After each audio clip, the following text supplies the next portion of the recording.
Okay, today I got a couple little things I got to take care of up here in the engine compartment. I noticed that my steam vent back here had a very small drip of antifreeze. So I got to pull that out, figure out what's going on with that, put that all back together.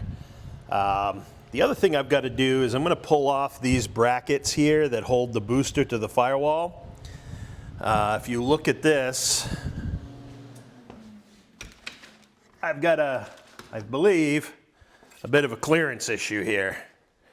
When I put this hood back on,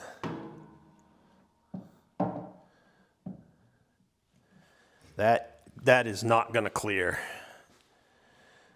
I mean, it is literally point to point right now. If that clears at all, I'd be amazed.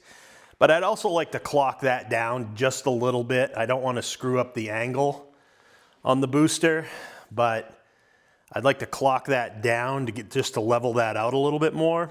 So I might go down like 5 degrees. It isn't going to be a lot, but if I can get this down another ½ inch in the front, I think everything's going to be good. So I'm going to work on those two things right now, and I'll show you what I'm into. All right, yeah, I found a loose AN fitting on that steam vent. So I pulled out these brackets that hold the booster to the firewall, and I am just going to rebuild these brackets and clock it down like 5 degrees. You know, try to maintain everything else, but just bring it down like 5 degrees. I'll model it in CAD and make sure that's enough. But I should be able to get this nose down quite a bit by doing that. But I'm going to go model it up. I know I'm 13¼ inches from this face on the booster to here. So I can put that in my model and see just how much I have to do to get the desired amount out here. Ideally, if I could come down 1 inch in the front of that thing, I'd be great, but it's just going to depend on how much angle that is, because I don't want to alter too much the angle that the rod goes into the booster. So, you know, that's all pretty important in this process. So I'll go model that up and I'll show you what I get. So here's what I did. I took my part and I modeled it up and put it in CAD just as it is right now. And I measured the angle between this surface and this surface, here to here. And it came up at about 16 degrees. So then I changed it for my newer part while maintaining the distance the best I could. Might be a little different, maybe, 20 thou, or I mean 20 thou. About 0.2 inches maybe, maybe closer to 1/8. But anyway, I've gone ahead and worked out this model.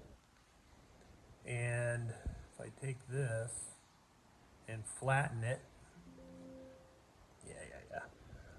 I've made a flat version that I can now convert into a DXF. Put a couple of small slits in here so I know exactly where I'm supposed to bend it. And this is 11 gauge stock, so it's 0.1 inches or almost 0.1 inches. So it's a little tough to bend, but having these little reliefs right there really helps with the bending. So now I'm going to take this up and cut it on the CNC, knock out a couple of these things, bend them up, paint them, and try them, see if they fit. Okay, cut my brackets. Just cleaned them up with the disc sander, the wheel lock there. Okay, so I've cleaned them up a little bit. I think I'm going to throw these in the sandblast cabinet real quick just to take that mill scale off. The paint just sticks better when I do that, and then I'll bend them up and get them in paint. Okay, that's the brackets bent up. This is the original one. You can see I got less angle on it. And what I'm going to do now is You know, I put these little slits in here to help make it easier to bend, but it also weakens the bend. So I'm going to take and just weld those up. Just put a bead of weld down through there, grind it flat, and I'm done. Okay, here's the new brackets compared to the old ones. I think this will do the trick. You can see I welded up and the little slits I had in there for bend references. You can see on the older brackets, on the factory brackets, they'll push a little crease into there.